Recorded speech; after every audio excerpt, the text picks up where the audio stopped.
बिस्मिल्लाहिर्रहमानिर्रहीम, अस्सलाम वालेकुम। मैं हूं शाहिद सकलैन और आप देख रहे हैं मेरा यूट्यूब चैनल। आज 6 जुलाई है, बुध का दिन है और आज की इस वीडियो में जो है वो 2000 केस के हवाले से बात करेंगे। आज दो अहम डेवलपमेंट्स होनी थी 2000 केस के हवाले से, उनमें से एक डेवलपमेंट पे अभी बात करेंगे, एक दूसरी जो अभी तक हुई नहीं है जो उसमें है हाई कोर्ट में, उसके हवाले से इंशाल्लाह अगली वीडियो में बात करूँगा। आज जो है दो समातें थी, एक तो जो है ट्रायल कोर्ट में, सिटी कोर्ट में समात थी जुडिशल मजिस्ट्रेट शर्की के सामने, वहाँ पर ज़बरदस्त किस्म की पेशरफ्त हुई है। आज की वीडियो में आपके सामने रखूंगा। जो इस केस के तफ्तीशी अफसर हैं शाहानी साहब, उन्होंने जो है वो बात की है अपने हमारे जो मीडिया के दोस्त हैं उनके साथ, और उन्होंने उसमें क्या कहा है इस हवाले से। और जो ये डेवलपमेंट्स आगे होती जा रही हैं उसमें बेहतरी की खबरें नज़र आ रही हैं। बेहतरी की खबरें मैं बार बार इसलिए कहता होता हूँ कि पहले दिन से मेरा ये मौक़िफ़ है कि केस इन्वेस्टिगेट होना चाहिए, क्योंकि इस केस में बहुत सारे मामला दिली होते हैं, बहुत सारे केसेस होते हैं, लेकिन इस केस में कुछ ऐसी चीज़ें हुई जो दूसरे केसेस में नहीं हुई, बड़ी अनयूजुअल थिंग्स थी। इस वजह से पहले दिन से मैं इस केस को कवर कर रहा हूँ। इस वजह से पहले दिन से मेरा मौक़िफ़ है कि जी इस केस को इन्वेस्टिगेट होना चाहिए।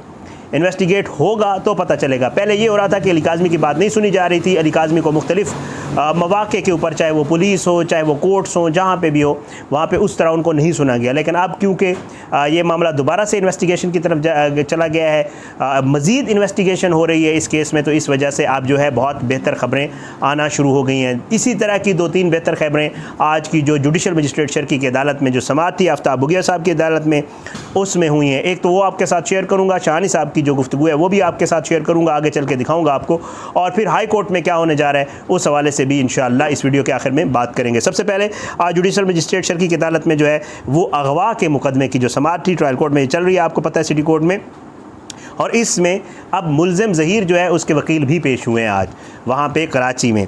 अब अदालत ने जो है उसमें बहरहाल ये दलाइल दिए गए जिब्रान नासिर साहब की तरफ से। अदालत को बताया गया कि जी वो जिब्रान नासिर साहब ने बताया कि जब असर नौ तहकीकात का हुक्म दिया जाए तो सी चलान मुस्तरद हो जाता है। वो कहते हैं मुल्ज़िम पुलिस के पास आता है लेकिन पुलिस उसे गिरफ़्तार नहीं करती, ये कहा गया। दुआ से बार बार झूठ बुलवाया गया, किसके कहने पर बच्ची ऐसा करती रही, क्वेश्चन उठाए गए। जब मुल्ज़िम मुल्क से बाहर फ़रार हो जाएगा तो कौन ज़िम्मेदार होगा, ये कहा गया। और मुल्ज़िम जो है वो अदालत में पेश होकर अपना केस लड़े। अब इसके ऊपर जो है अदालत ने सवाल पूछा सरकारी वकील से। उन्होंने कहा कि जी आप एक बात बताएं, बड़ी हैरत की बात है। बुगिया साहब ने पूछा सरकारी वकील से कि एक बंदा है जिसके ऊपर इल्ज़ाम है, वो मुल्ज़िम है, एक तो उसने आपने उसको गिरफ़्तार नहीं किया, गिरफ़्तारी आपने की ही नहीं, वो जिस दिन से है वो आता है वापस चला जाता है, आप लोगों ने गिरफ़्तार नहीं। अगर आपने गिरफ़्तार नहीं किया तो फिर आप लोगों ने उसका बयान कैसे लिया? अब उसके ऊपर जो है क्योंकि इनका ये मौक़िफ़ था, जो जिब्रान नासिर साहब वगैरह है उनका ये मौक़िफ़ था कि जी मुल्ज़िम जो है वो इधर था, 15 अप्रैल को कराची में था। तो इसके ऊपर जो है अदालत ने कहा कि मुल्ज़िम 15 अप्रैल को कराची में था या लाहौर में, CDR निकालें, क्योंकि तफ्तीशी अफसर बारहा कह रहा है, तफ्तीशी अफसर ने अपनी जो वीडियो गुफ्तगू है उसमें भी यही कहा है कि जी जो पहले तफ्तीशी अफसर थे उन्होंने जो तफ्तीश की उसके मुताबिक जो अपना है ज़हीर वो मौजूद नहीं था कराची में। अब जो है तफ्तीशी अफसर ने कहा अदालत को कि जी ज़हीर का जो पहले नंबर दिया गया था उसके मुताबिक 15-16 अप्रैल को कराची में ज़हीर नहीं था, लेकिन नए नंबर की दोबारा CDR निकालनी पड़ेगी। अब इसके ऊपर जो है अदालत ने कहा कि आप CDR निकाल कर अदालत में पेश करें। इसके बाद जी मैं अब आपको मज़ीद जो है इसकी हवाले से मज़ीद आगे चल के बताऊँगा। पहले मैं चाहता हूँ आप ये जो तफ्तीशी अफसर शाहानी है उसकी शौकत शाहानी साहब, उनकी आप जो है गुफ्तगू सुन लें, और फिर उसके बाद मज़ीद इसके ऊपर बात करते हैं।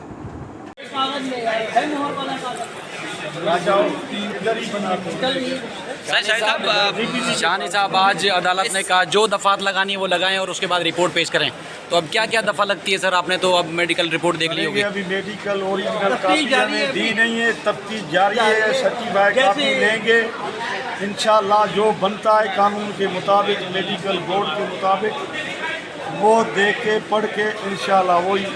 अच्छा, 15 से 18 अप्रैल तक क्या CDR में मौजूदगी पाई जाती है ज़हीर की कराची में? जो पहले नंबर हमें दिया गया था ज़हीर का, उसमें कराची नहीं आया है। अच्छा, पहले जो नंबर दिया गया था। हाँ, अब नया नंबर कोई है या वही है, अभी चेक करना पड़ेगा, देखा नहीं है, वो देखेंगे उसकी CDR फिर निकालेंगे। लेकिन जो प्रीवियस हमसे पहले आईओ ने, मैं थर्ड आईओ हूँ, तो उसके मुताबिक वो कराची में नहीं है।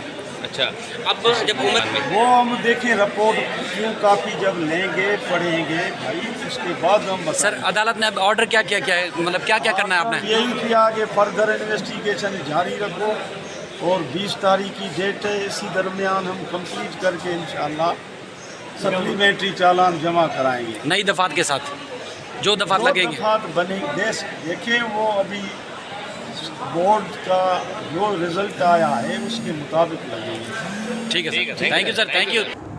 शौकत शाहनी साहब की गुफ्तगू आपने सुनी, वो सारा कुछ बता रहे थे कि जी किस तरह उनको तफ्तीश बाद में मिली। वो उस वक्त तफ्तीश अफसर ही थे जब इसकी इन्वेस्टिगेशन हो रही थी, तो इसलिए वो नहीं बता सकते कि ज़हीर कहाँ पे मौजूद था। लेकिन उन्होंने कहा कि जो पहले हमें नंबर दिया गया था उसके मुताबिक जो है ज़हीर वो कराची में मौजूद नहीं था। लेकिन एक और नंबर अब हमें कहा गया, हम और नंबर तलाश करेंगे, और नंबर जो ही मिलेगा उसके ऊपर जो है हम मज़ीद जो है इन्वेस्टिगेट करेंगे और मज़ीद ज़िमनी चलान जमा करवाने का कहा गया है कि दोबारा चलान जमा करवाया जाए। इसके ऊपर जिब्रान नासिर साहब का ये मौक़िफ़ है कि अगर चालान एक बार कहा जाए कि ज़िमनी चलान जमा दो, इसका मतलब ये जो पहले वाला चलान है मुस्तरद हो गया, तो ज़ाहिर है इसके ऊपर मज़ीद अब इन्वेस्टिगेशन होगी। एक चीज़ बड़ी अहम है इस चीज़ में कि अब जो है तफ्तीशी भी कहने लग गया है कि जी हम मेडिकल रिपोर्ट, हैरान कुन तौर पर मैं अभी भी हैरान हूँ कि अभी तक उन्होंने मेडिकल रिपोर्ट नहीं पढ़ी है। हालांकि वो मेडिकल रिपोर्ट अदालत में भी आ गई और सबको कापी भी हो गई, तो मेरे ख्याल से पुलिस के पास भी होनी चाहिए। तो वो कहते हैं कि अभी हमने मेडिकल रिपोर्ट पढ़ी नहीं, मेडिकल रिपोर्ट पढ़ेंगे तो उसके बाद हम दफ़ात का तयन करेंगे, क्योंकि अदालत ने आज कहा है कि जो दफ़ात बनती हैं वो दफ़ात लगाएँ और वो सारी दफ़ात लगाकर नई CDR जो है वो निकाल कर और चलान जो है दोबारा पेश किया जाए 20 जुलाई को। ये अदालत ने टाइम दिया बीच में, क्योंकि ईद वगैरह आ गए तो शायद इस वजह से थोड़ा ज़्यादा टाइम दिया गया है। अब जो है इसमें जो है बाकायदा तौर पे 20 जुलाई को दोबारा जो है, और अदालत ने ये समाअत जो है 20 जुलाई तक मुलतवी कर दी है। अब मेडिकल रिपोर्ट देखी जाएगी, मेडिकल रिपोर्ट के मुताबिक एक तो जो है इसके ऊपर दफ़ात लगाई जाएंगी, मज़ीद इन्वेस्टिगेशन की जाएगी, मज़ीद इन्वेस्टिगेशन की जो भी रिपोर्ट होगी 20 जुलाई को पुलिस वो पेश करेगी। जो चलान पहले पेश किया गया था और C क्लास कहा गया था कि जी ये तो बनता ही नहीं है, इनको छोड़ दें, ये सारा मामला, वो वाला मामला तो अब ख़त्म हो गया है।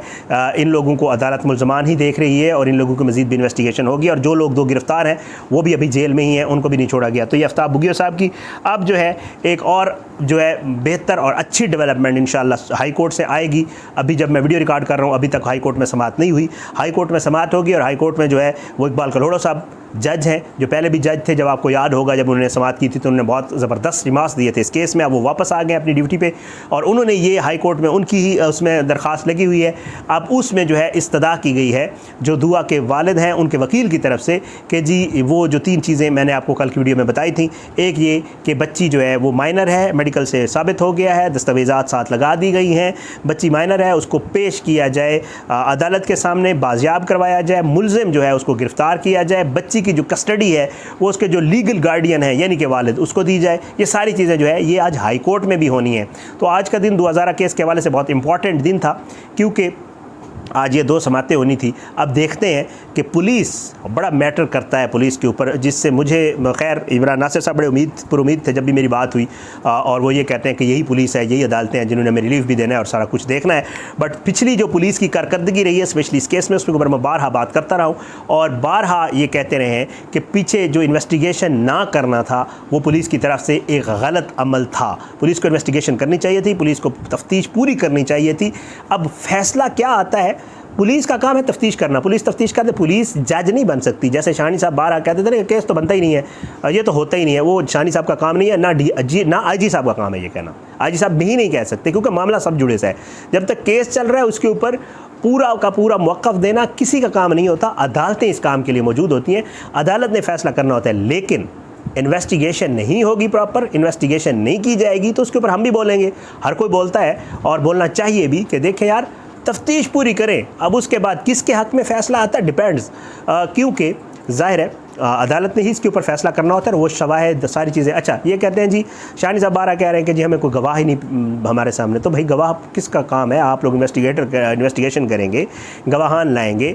हम बारहा बहुत सारे अदालतों में मुकदमात देखते हैं, तफ्तीशी सारे गवाह लाता होता है, उसके अपने कुछ पुलिस वाले होते हैं, कुछ प्राइवेट गवाह होते हैं, प्राइवेट विटनेस जिनको कहा जाता है। ये सारी चीज़ें पुलिस ने करनी होती हैं। पुलिस ने बिल्कुल इसमें जो है इंटरेस्ट नहीं लिया था इस केस में। अब जो है क्योंकि अदालत इसमें बेहतर उसमें आ रही है, अब देखते हैं, उम्मीद यही करते हैं कि इंशाअल्लाह पुलिस भी इसमें इंटरेस्ट लेगी और मज़ीद इसमें बेहतरी की तवक्को हम तो कर रहे हैं, बाकी अल्लाह पाक करम करेगा। मज़ीद इसके ऊपर डेवलपमेंट्स हैं आज अभी ज़ाहिर है जो हाई कोर्ट में होंगी, अगली वीडियो इंशाल्लाह उसके ऊपर होगी। अब तक के लिए इतने, आने वाली स्टोरी तक के लिए इजाज़त है। अपनी दुआ में याद रखा करें।